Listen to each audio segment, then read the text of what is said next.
just general chat. And, if nothing else, exchange pleasantries. Yeah. Do you have any specific questions, Boyan? No, nothing specific prepared, to be honest, at the moment. Again, I mean, I just got. If you're up for it, though, I mean, I don't want to push or anything, but what I can do is I can just share what my marketing guy is working on. But that, of course, is only if it is no bother to you guys. Okay. Yeah, sure, sure. Yeah, just general feedback or anything. So this is an experimental landing page. He is still working on it, and this the second link I'm gonna post is the direction in which the new site. I mean, main pages. I mean, the new website is going into. So both of those are offline. I mean, pages at the moment, work in progress. But yeah, if you guys want to take a look and see how it looks and whether or not we're moving in the right direction. Yeah, I do not see. Oh, hang on a second. Let me look. Okay, got it. Yeah.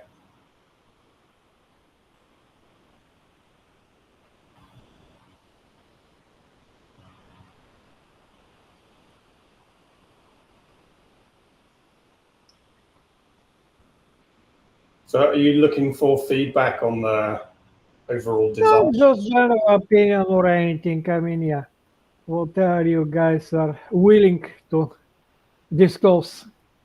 I mean, I'm not, to be honest. How do you like it? What you don't like? Stuff like that. Sure. I'm obviously not necessarily a kind of website designer, although I have designed my own I website, understand. the company's website as well. But yeah, I mean it looks. I'm just taking a quick look through it now. Yeah, sure.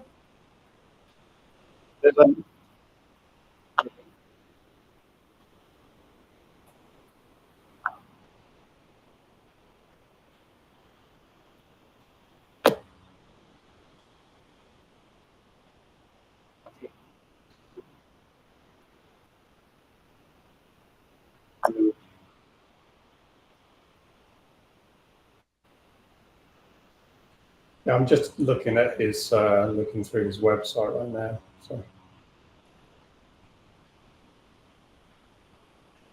So what physical products are you actually working on? Well, yeah, I am afraid that Gary mischaracterized me a little bit. It's not exactly physical product I'm working on. I'm a software developer, and yes, I mean I develop a IDE that programs physical products, the Arduino boards and microcontrollers and everything else. But no, I don't work myself creating physical products at present. Yeah. Again, I your would say expert. this is. I got to be honest. This is not really my. Okay, no worries, no worries. Yeah, Just, it doesn't matter since we are just the three of us here. We can bullshit as much as we want. Um, but your expertise is in industrial design, correct? industrial design and anything Okay. creative. So I can definitely give you feedback on the kind of the look and feel of your website. I just can't Sure. necessarily give you too much Yeah, feedback yeah, yeah. on the Just content. general bullshit. Yeah, I mean, all I would say is I'm a big believer in simplicity and just trying to get the message across quickly. And obviously, when I look at your website, I understand you're working more in the software space, so maybe it has to be a little bit more detailed. But all I would say is where you can simplify, just for somebody else looking and reviewing your work, it's good. I always say kind of less is more. So if you can really kind of pare your information down, get your message across really quickly, because people don't have a lot of time. They just want to get out on a site. They want to understand what you do really quickly, what you can offer, what you can sell, and how you can help them, right? That's really what they're interested in. So I think from, obviously maybe your clientele is going to be slightly different to mine. So they're going to be looking for maybe more information and more details. But I think you have to sort of, find a way to pare that down and make it as simple as possible. Yeah, Zen approach always, the blank page is the best one. I'm happy to have a look at it in more detail for you, though, for sure. No worries. I mean, no obligation or anything. I'm just sharing, since this is the closest thing. I mean, another thing we can talk about, if you're interested, I can briefly show you how the product looks and to see how do you like it in terms of user appeal and kind of general first impression. But again, I don't want to impose anything on you. Yeah, I would be interested in, obviously, from that whole kind of user experience perspective is very important. Sure. So I'd be interested to, to understand how your, from a user perspective, how your user flows work. Sure. Yeah. Can you see the screen? Yes. Yes. Yeah, this is actually Vision House. I'm working at the moment in the court investigating something, but yeah, I can just disable this and want to disable some breakpoints here. Yeah. So this is oh crap. Yeah, I have a lot of stuff, and the broadcasting is surely not helping. But yeah, this is how the Vizino looks, and basically here you can select the hardware you want to program. One of the things I did recently is, yeah, it's not working very well with the broadcast. Anyway, it has a hint that will show you, yeah, it shows the hint, it's just a bit slow with the broadcast. So you can select the hardware that you're gonna program, and then here on this site, you can select different components and drop them and connect them and allow them to control the hardware. So that's the general idea. I don't want to bore you or spend a whole lot of time just showing you stuff. I just want to show you the general concept that is here. And here you can set the different settings for the different components. Whenever a component is selected, you can effectively configure it. And then when you have done all of that, you can go here and program the device. So that's the short story. I don't want to take a whole lot of your time. Yeah, I mean, this looks really interesting. Like I said, it's not really my world. My world is more kind of physical products and consumer electronics. Understand. Products. So, but yeah. Yeah, and unfortunately nowadays I'm predominantly a software guy, so day in and day out I just work on this kind of stuff. So yeah. Yeah, I mean, obviously the software side of product development is super important as well. It's often the bit that people forget about, and it's often the bit that's late or can take a product down. So, just from my experience, working at Nokia, a lot of the reason why products were delayed was normally due to kind of firmware or software or something to do with, the software side of things.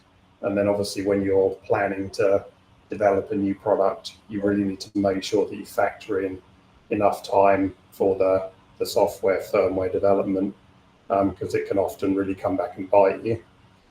So, I completely understand, I don't necessarily fully understand that world, but I understand the importance, how it can kind of make or break a product. So what kind of products typically you work on, or maybe lately work on? And you basically, yeah, I'm not sure I fully understood, but you're basically offering it in the form of consulting services, in the form of customers that come up with their own products, and you help them turn them into reality, or how exactly it works? Yeah, so like I said, my background, I spent, gosh, about 16 years with Nokia. So I worked on predominantly cell phones, some tablets. I also worked on a connected camera device for part of Nokia, which is called HERE. And then when I left HERE, I joined a little startup, which is in Westlake Village. We were working in the temperature control space, but we launched the work. So it's consumer electronics, but it was all about keeping your tea or coffee at the perfect temperature. So solving a real a real life, human need. And then we went on to develop lots more temperature controlled products. We did a temperature controlled baby bottle. We did the first product was a travel mug that launched with Starbucks, and then we actually launched it with Apple stores as well. And then we actually split the company into two in about 2020, and we started to look at how we could use our temperature control technology to ship temperature sensitive medications. So we came up with a shipping box that can ship temperature sensitive medications. It was actually a business. We were looking at business to consumer as well. But it's able to basically ship temperature sensitive medication. It's really, really expensive stuff. We're talking about, $40,000 to $50,000 per shipment. So it's really important that it has that stability along its journey, and it can take up to 3 days to ship. So our technology tracked and fed back data to Cardinal Health, who was the customer we were working with at the time. And you'd be able to pack out the medication in the box, close the lid, and then ship it. And then whoever received it would open the lid. They would press a return to send button, close the lid down, it would ping up to FedEx. FedEx would then come and pick the box up, and it would go back to the distribution center. So it's kind of a long question, but I've designed lots of different things. I've designed consumer electronics, consumer products with no electronics in them at all. And obviously a lot of, for the last 8 years, I've really been working on temperature control within consumer electronics and business space and life sciences space. But it's all about, it's really about us making, I always say like good design sells. And I think it's really, really important to kind of keep that in mind. What an industrial designer can do is they can kind of, turn something that looks maybe a bit kind of drab and dreary into something that's, really exciting and gets the customer, has that kind of wow factor, has that surprise and delight. And also, one of the things we're really interested in is really trying to understand the consumers and the users as well. So our design process is all about, going back to your kind of first question, Gary. Obviously, in that kind of research phase, we're also looking at, who the user's going to be, and right through that journey, that is really, really important. I'm not a huge fan of doing lots of kind of consumer testing. But I think that at times, for validation purposes, I think it has its moments, and I think it can be really important and really useful. So for example, when we were developing the Ember baby bottle, we actually did quite a lot of user research. We did quite a lot of user validation, because we were developing it with a big baby company at the time. We had access to a lot of moms So we were able to do really in-depth testing, and it was really super useful. But it doesn't necessarily always work that way. You know, sometimes you almost kind of need to give the consumer something that they hadn't thought they needed. So it's kind of fine balance, right? Yeah, I love that you touched on the research aspect because yeah, it's important work to do the research and practice empathy and compassion towards the individual stakeholders that are part of the larger ecosystem that you're serving. And with a baby bottle, it's a little bit more limited than say a like on-demand delivery service, right? But you still need to understand the mom's perspective, what her existing expectations are for the products in the marketplace already, and what different types of workflows and solutions they different moms take, or dads as well, in regards to heating up that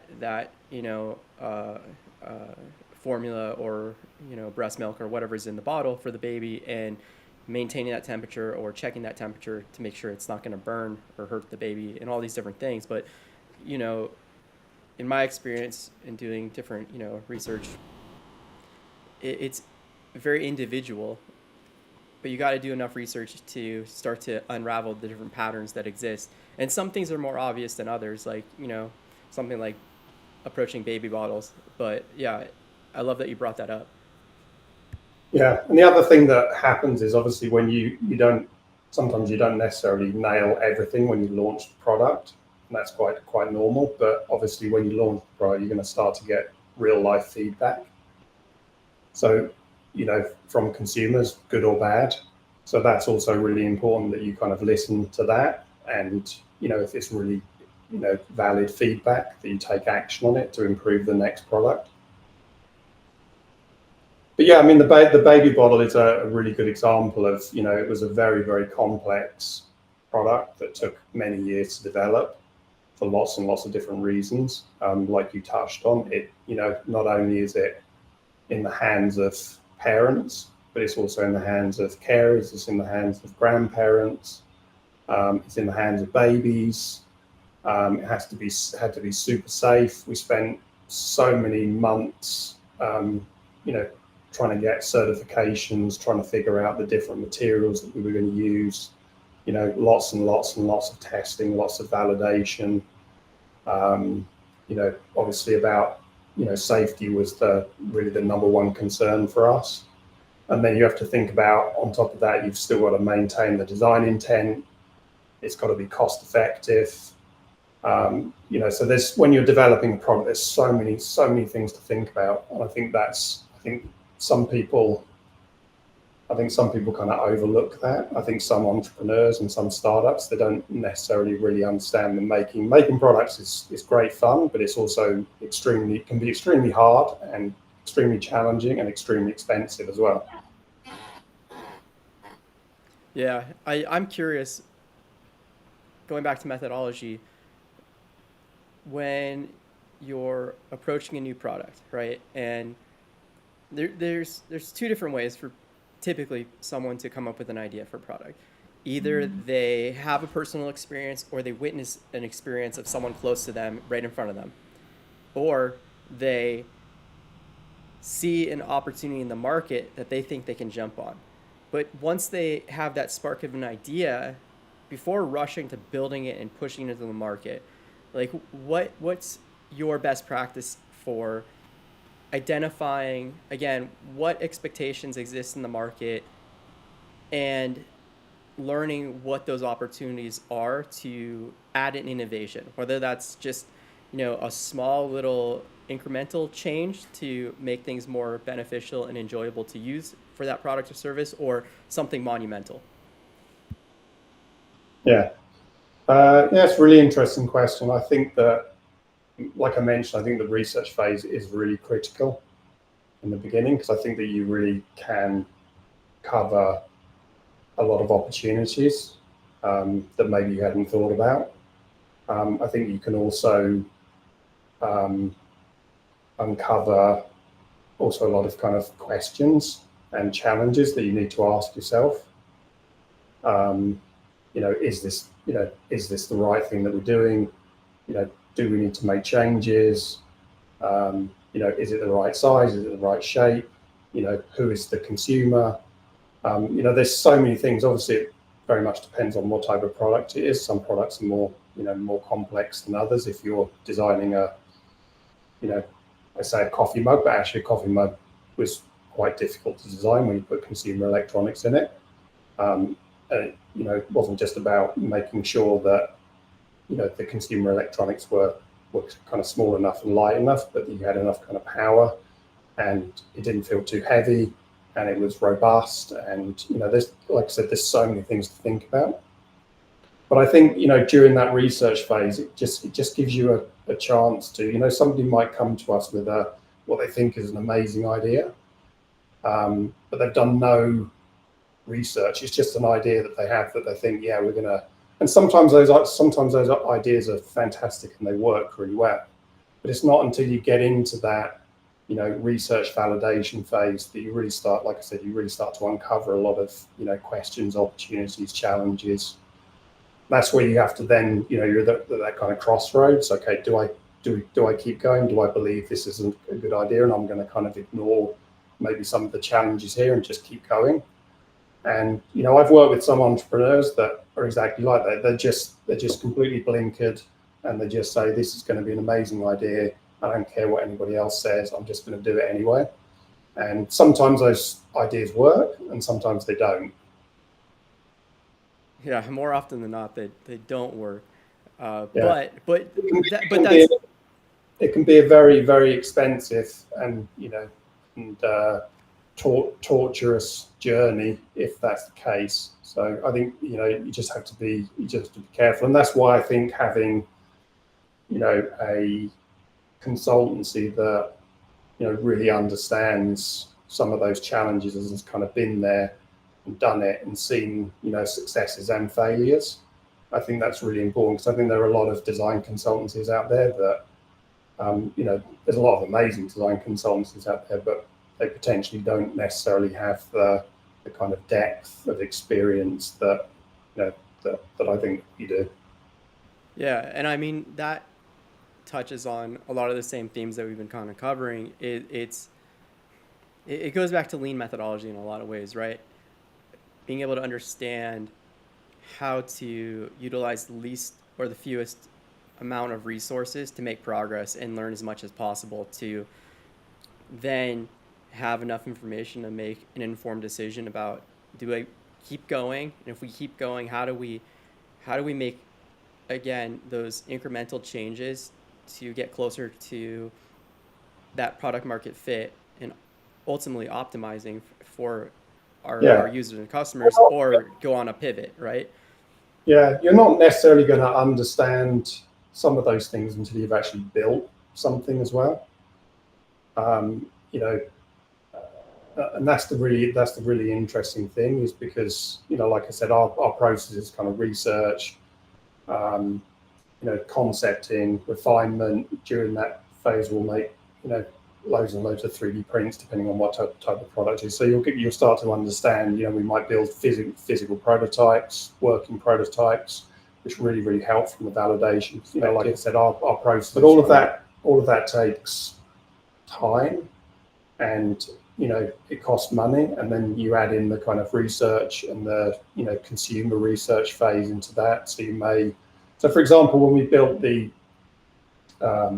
I like to use kind of real life examples. I think it really helps. But when we were developing the baby bottle, so we built, hundreds of different 3D models to start with. We built appearance models, and then finally we got, after about a year of trying to figure out how to make this thing work, not only from a design perspective but from an engineering and a thermal perspective, we built an actual working prototype.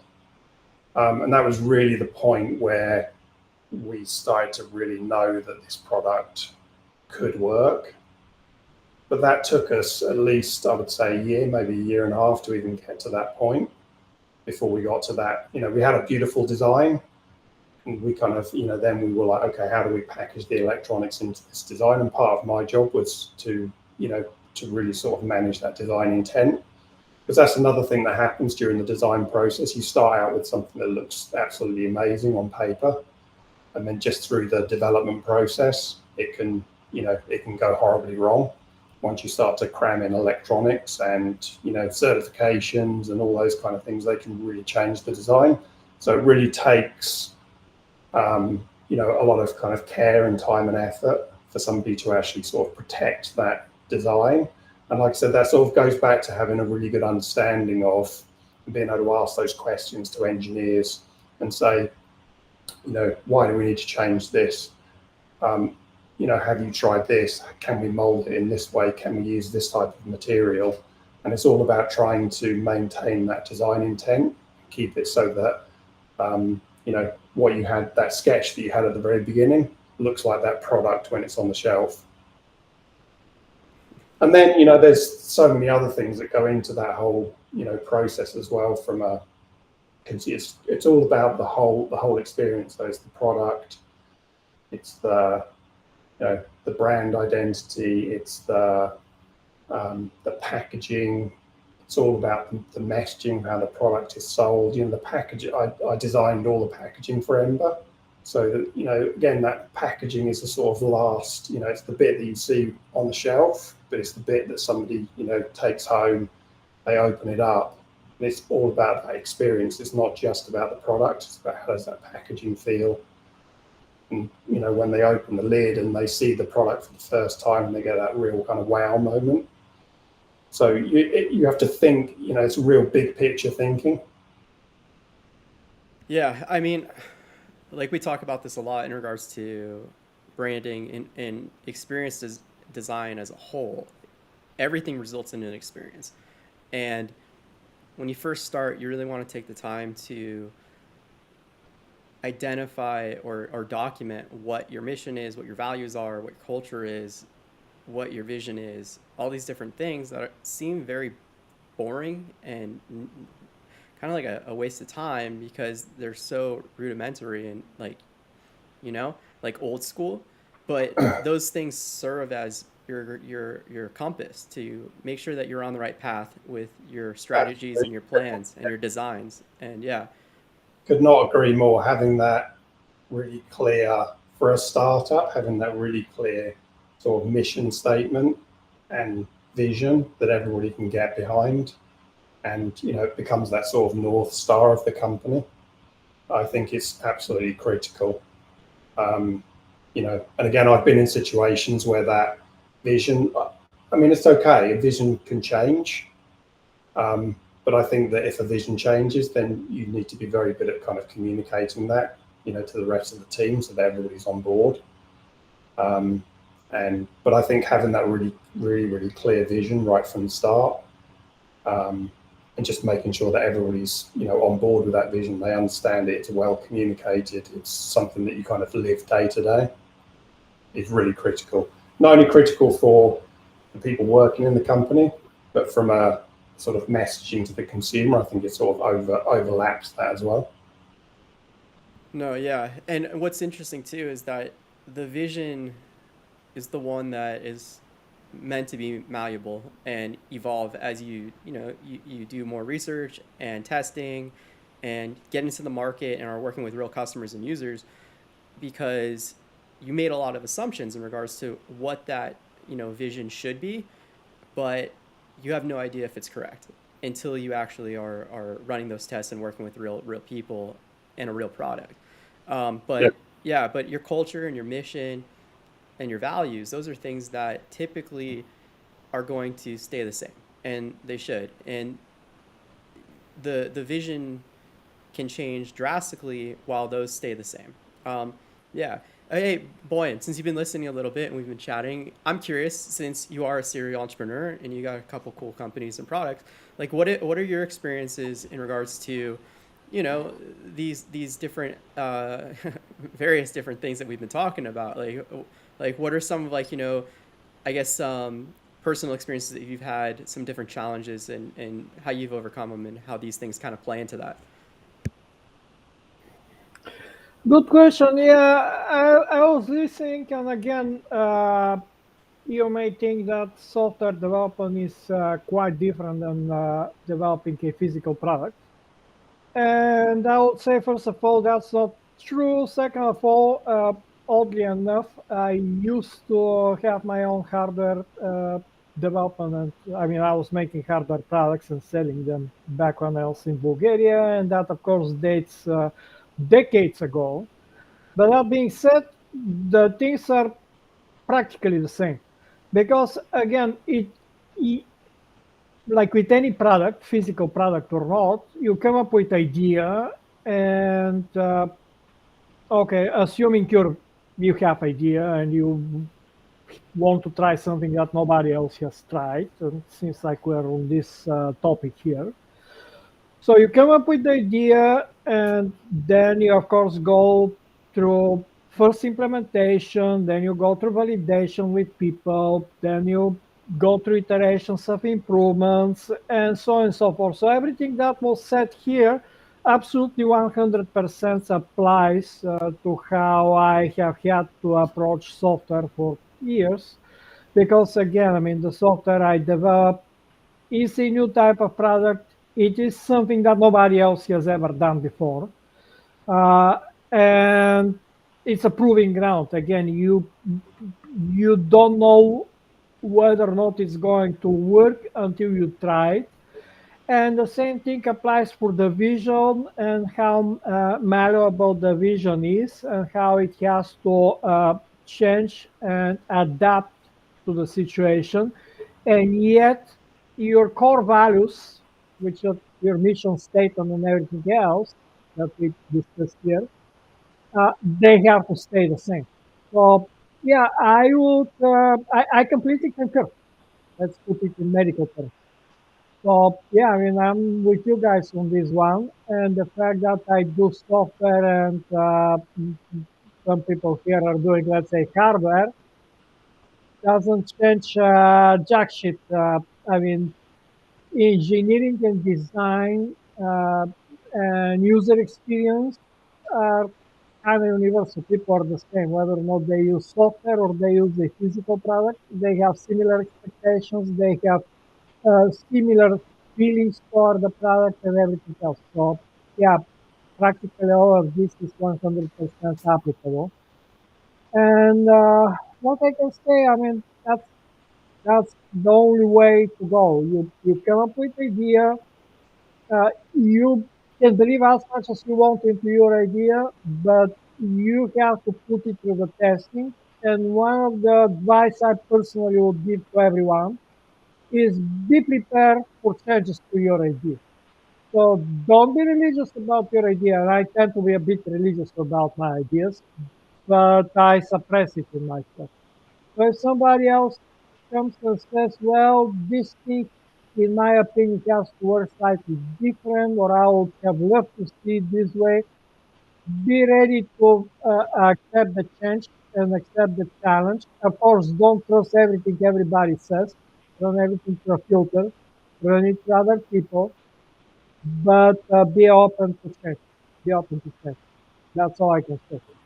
So one of the reasons Visuino is so arguably successful is that I was always open to change. Whenever people come and suggest new things or whatever, uh, huge amount of those things I have adopted, implemented in the product. Some I have filtered out after careful consideration. Nothing I'm just throwing it out without spending a lot of time thinking whether or not it could be done and whether or not it should be done. Because again, sometimes people give you idea, the idea is a total nonsense and it's not that difficult to validate it. But most of the ideas people will give you are very good ideas. So I rarely discard ideas, and only after very careful consideration. So that's what I can say. Sorry, I'm rambling here. a bit much No, probably. you touch on some interesting things for sure. I mean, like two key things. One, it's very important not to treat your idea as, yeah, like a child. Don't be so committed to it, and recognize that every business, every product, every service, it's an investment. It's you're investing your time and energies and capital to create this thing, and the goal should be to eventually either exit or live off of it, right? It's gonna provide you with a job and a salary, or eventually you're going to exit and sell the company off to other people to take over and leave you in a position where hopefully you're financially stable and feeling good. Um, so yeah, that's super important. And in order to do that, you need to be aware that you may be wrong. Your assumptions may be wrong, no matter how committed that you feel towards them or how much you think you're right. It doesn't matter, because reality is, are people buying it or not? Are they enjoying it or not? Are they benefiting from it or not? Do they find value in it or not? Right? And if those are all no's, or too many of their no's to generate enough revenue to have a sustainable, viable business, then you need to be open to change. And then the other thing that you touched on that's really important too is this. Oh my gosh, I just lost it. Uh, Last thing you just said. Sorry. Bit all over the place. Sorry about that. Nah, Darren, feel free to jump in. But yeah, no, you made another kind of important point in regards to, uh, the feedback. Yes, Yeah, when being open to change. Yeah. yeah, when you're getting feedback from people, whether it's in the earliest stage and you're just kind of trying to get an idea or an understanding if you're on the right track with your idea, right? Or if you're getting feedback from actual customers and users with your product or service. Yes, you're going to get a lot of noise, because most people that you're dealing with don't understand how to communicate effectively in regards to the experience they're having and the experience they want from your company or your service or your product, right? So it's your job, or people that you hire, their job, to understand how to ask deeper contextual questions to kind of sift through the noise and understand exactly what they're trying to communicate to you. Darren, I'm curious about your experience when it comes to getting customer feedback, user feedback. How do you sift through the noise? I think I touched on this earlier. I think that yeah, it's a really good and tough question, I would say, as to how much you kind of listen to. I think that definitely some of the feedback is can be worth listening to if there's enough of it. And but I think there has to be enough of it to kind of warrant a change, if that makes sense. For example, when we were developing the travel mug, a lot of the comments that we got back were, it's not big enough, the liquid volume isn't enough, the battery life isn't enough, it doesn't last long enough, it's too heavy. So in the next generation, we listened to those customers and we addressed, all of those, 3 or 4 key points. We changed the battery, made it last longer, we increased the liquid volume, we reduced the weight, and we also reduced the cost as well. So we did listen to the customer. It wasn't necessarily something that we were able to do straight away. Maybe it took us a couple of years while the product was still on the market. But obviously, we were always kind of learning from it. I think Boyan touched on another really good point as well, is that the importance of the physical and digital world, and all of the products that I designed for Ember had an app. So obviously, that's another really important touch point for the consumer. So going back to Boyan's point, I think it's that, again, that whole kind of experience, product, software, firmware, packaging, branding, it's all super important. But I guess the question about consumer feedback and other people having, saying, oh, I would change this and I would do that. And I think you have to be a little careful there. I think if there's enough noise about something, like I said, when we were developing the coffee mug, there was definitely enough noise about, hey, the battery doesn't last long enough. It's too small. It's this and it's that. And they were really sort of very clear, very, very clear, actionable feedback. But there was a lot of other noise about other things as well, which we kind of ignored. You still there, Gary? We kind of lost you. Yeah, I'm still here. My camera just, I have a cord issue with the camera. But yes, no, I'm appreciating what you're saying for sure. Keep going. Yeah, I mean, there's, like I said, making a product, bringing a product to life is not easy. It's really not easy. And particularly when it involves, consumer electronics and, like I said, that kind of software piece. And when you put something out into the world, you want it to be the best that it possibly can be. And that, I guess, that's another question as well, is sort of how perfect does it actually need to be to go out into the world? Do you put something out into the world which isn't quite ready, but you do it just to test the water, and then you're ready to iterate when that feedback comes back? And I think that's how a lot of these startups work. Quite often the product is just not quite there, but people just want to get it out there. I don't think that there's anything necessarily wrong with that, but there's a fine kind of balance and a fine line between putting something out there that's awful, putting something out there that's kind of nearly there but just needs that extra kind of like 10-15%. Yeah, I in my experience, that balance is the result of effective communication and being transparent and letting people know, hey, we're a very early stage company. We're operating with a very, our first version of this product, or an MVP, but most people don't know what that means. So you just say first version, they'll get it. And, you leverage that to empower those early adopters to rally behind you and take a role with your company and your product and being part of the community and actively providing that necessary feedback and insight to help you get the product where it needs to be, so everyone is really just having a blast with everything. And like you said, with the one product, it took a year to make those changes with the weight and the volume and the battery.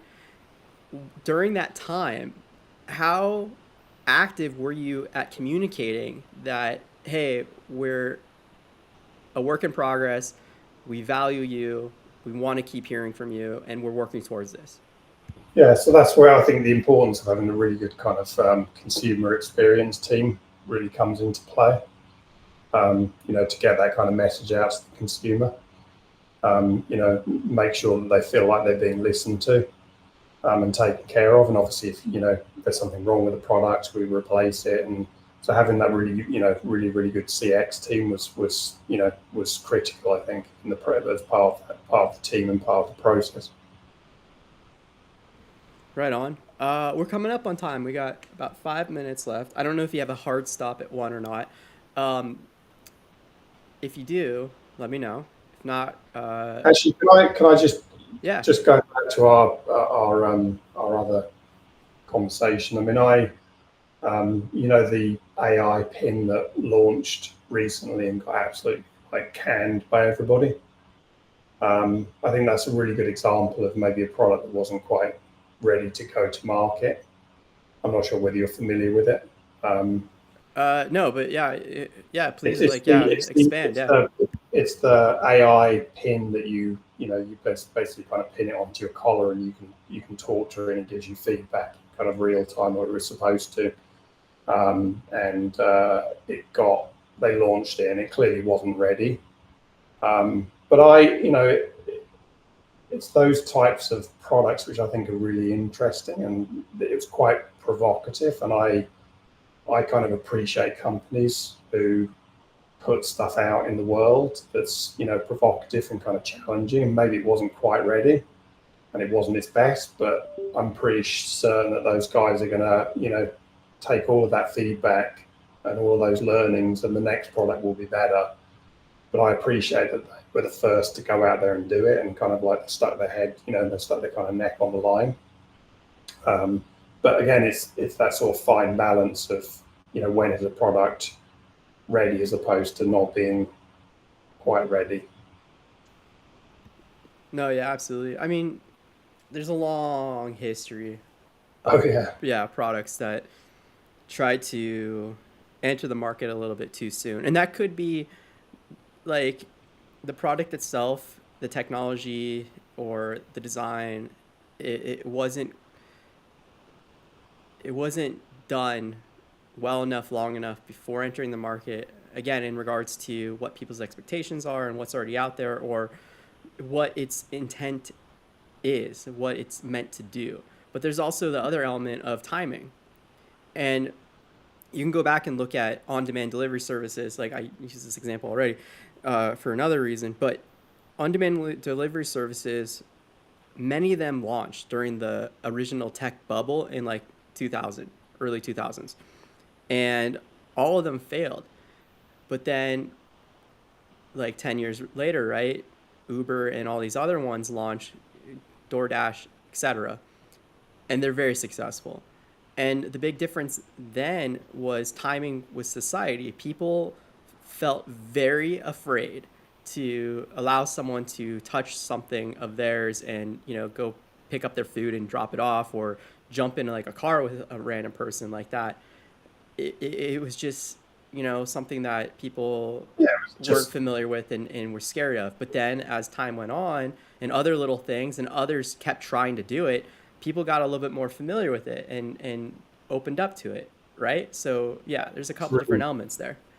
Really good point. I mean, I always hate to use the Apple story, but obviously I was at Nokia when Apple launched the first iPhone. I think that anybody who was at Nokia probably realized that we were in trouble as soon as that product had launched. But,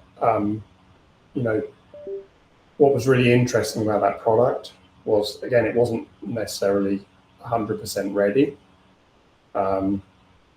but it was a beautiful design, beautiful use of materials, leveraged a really amazing kind of ecosystem around iTunes and everything else that Apple does.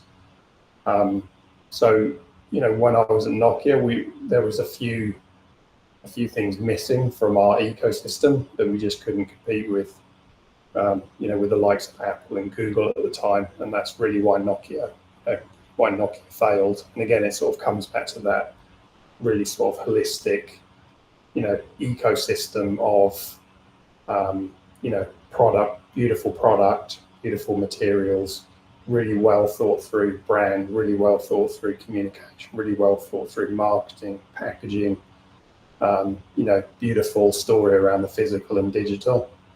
And that's why Apple have done so well, because that's what they did. They weren't necessarily doing anything particularly differently to what anybody else was doing technology-wise. They just packaged it in a different way. So I think that's, that's something that's really important to think about. No, absolutely. It also brings up another example I use often, which is bottled water, right? Like there's so many different bottled water companies, and many of them are even the same exact water from the same bottling plant, just in a different package.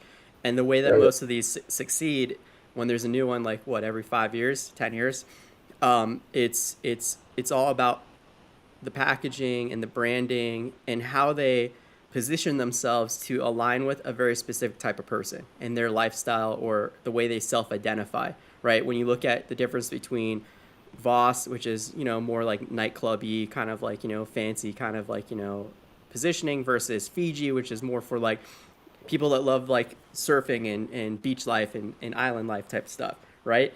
And the same applies to any product or service in regards to again, starting with those guiding principles, mission, values, culture, and then allowing that to guide you to the correct niche that you should start with, right? Yeah. Yeah. I mean, liquid death is another really, interesting one when it comes to water. So I'm not sure whether you're familiar with that company, but Yeah, they've done a really good job of penetrating like all the tech circles. A lot of tech events I go to, they're sponsoring and very heavily being distributed to everyone there. yeah, yeah, Uh, interesting. real quick, Yeah. we got William who's been hanging out watching. William, I don't know if you saw in the chat, but yeah, like before before Darren has to go, if you want to post a question in chat, feel free to, or if you want to raise your hand, yeah, you can jump on cam, on mic to ask questions. But yeah, last call for questions. And we got a couple people watching on YouTube, which is awesome. So yeah, same thing. Just use the chat to post some questions before Darren has to go. And Boyne, same goes for you. If you got any follow-ups. No, I'm just listening. I can just as a small joke. Uh, in terms of putting product early or late, I have a product that have. I never felt it was ready for market, so it is still in beta development for 20 something years. And that's my least successful product, naturally.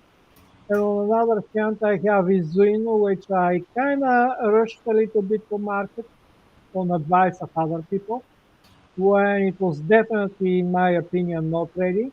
And it is by far my most successful product. So here you go about whether or not it's a good idea to put the product a bit earlier or a bit late.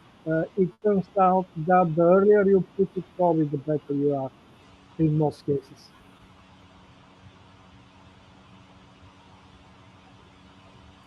I Yeah. But didn't.